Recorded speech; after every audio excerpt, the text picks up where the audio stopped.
ये सवाल नहीं पूछना था यार।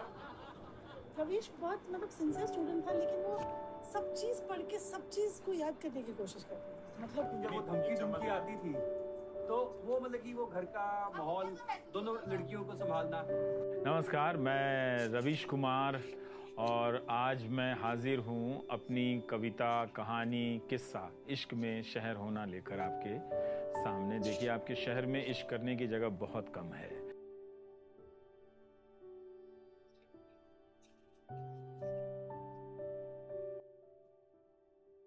स्वागत है मेरा रोज नामचा रवीश कुमार। इनाम सुनते ही ईमानदारी, पत्रकारिता, हिम्मत, दलेरी ये शब्द दिमाग च आउंदे ने। नौकरी छुट्टी सब कुछ छुट गया, ਉਹਦੇ बावजूद भी वो हिम्मत नहीं हारे। जिंदगी नूं तमाम चुनौतियां मिलियां, रिस्क मिले, फिर भी वो लगे रहे। परिवार ते हमले होए, फिर भी लगे रहे वो। पर अजकल रवीश कुमार जी की पत्रकारिता ते नहीं करनी।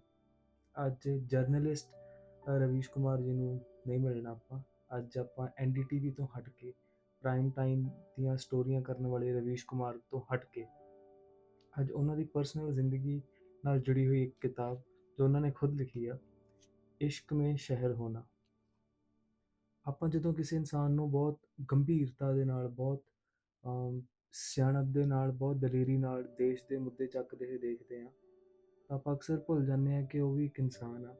ਉਹਦਾ ਵੀ ਇੱਕ ਬਚਪਨ ਰਿਹਾ ਹੋਣਾ, ਉਹਦੀ ਵੀ ਇੱਕ ਜਵਾਨੀ ਰਹੀ ਹੋਣੀ ਹੈ।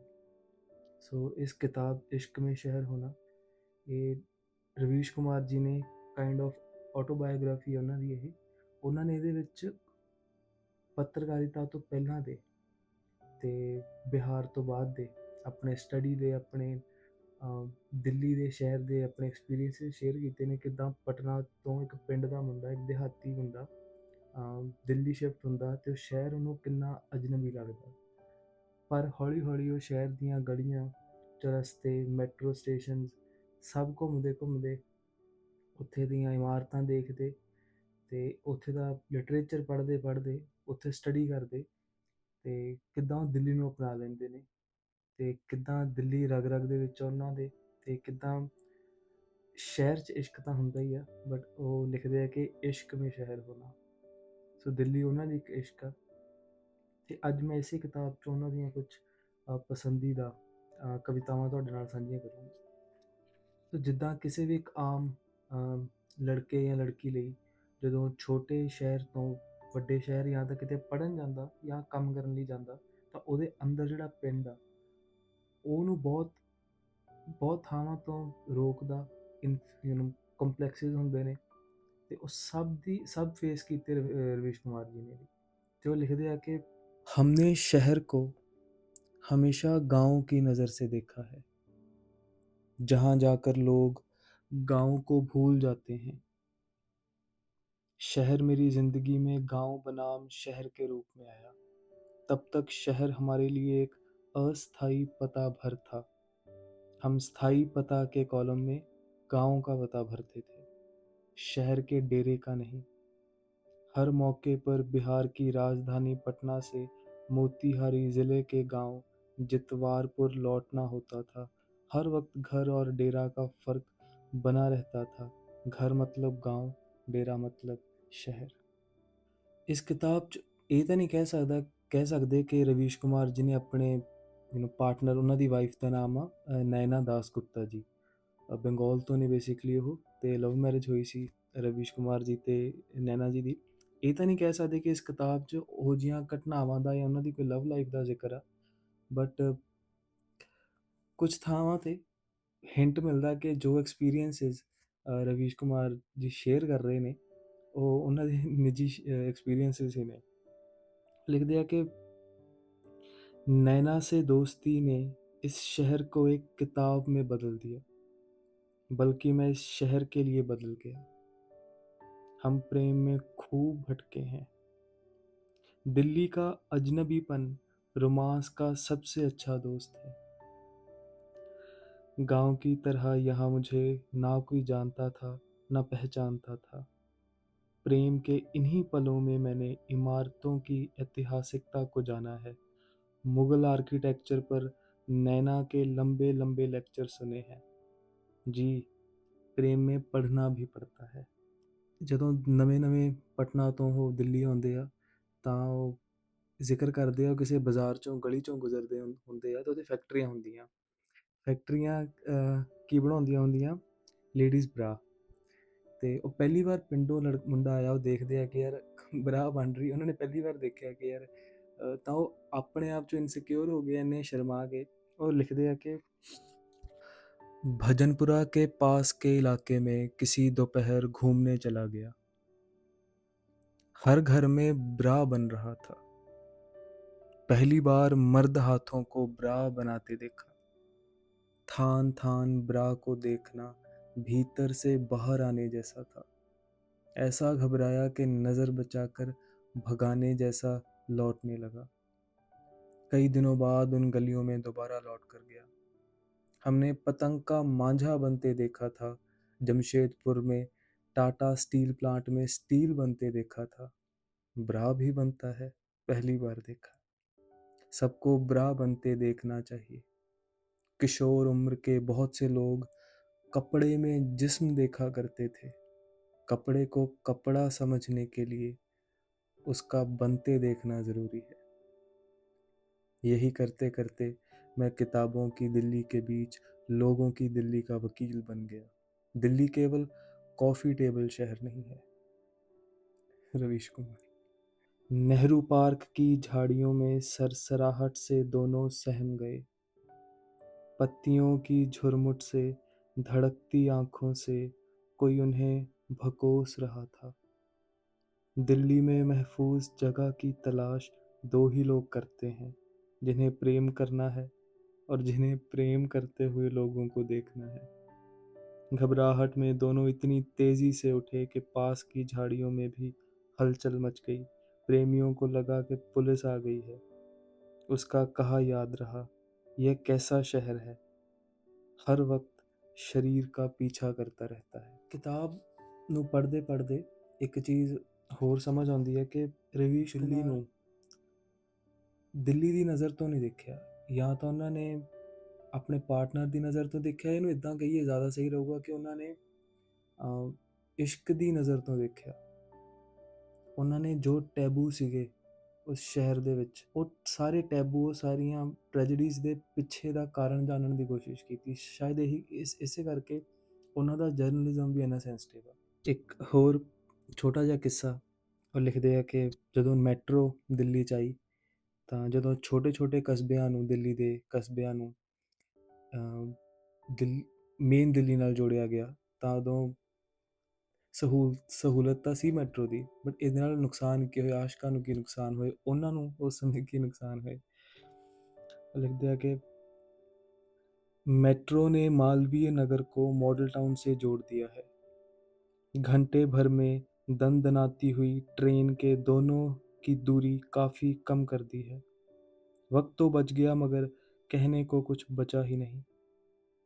वे तमाम योजनाएं जो दोनों ने बनाई थी अब आउटसोर्स होने लगी हैं। साथ साथ कुछ सोचने और करने का फन कम होता जा रहा था।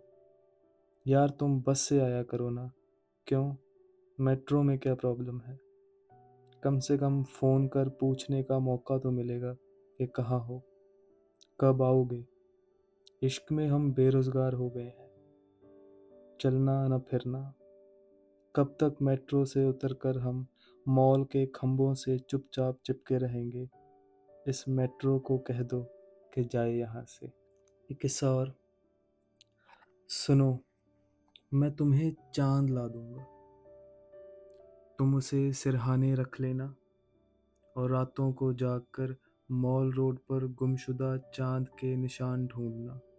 मैं मंगल की तरफ जाता तुम्हें निहारता रहूँगा।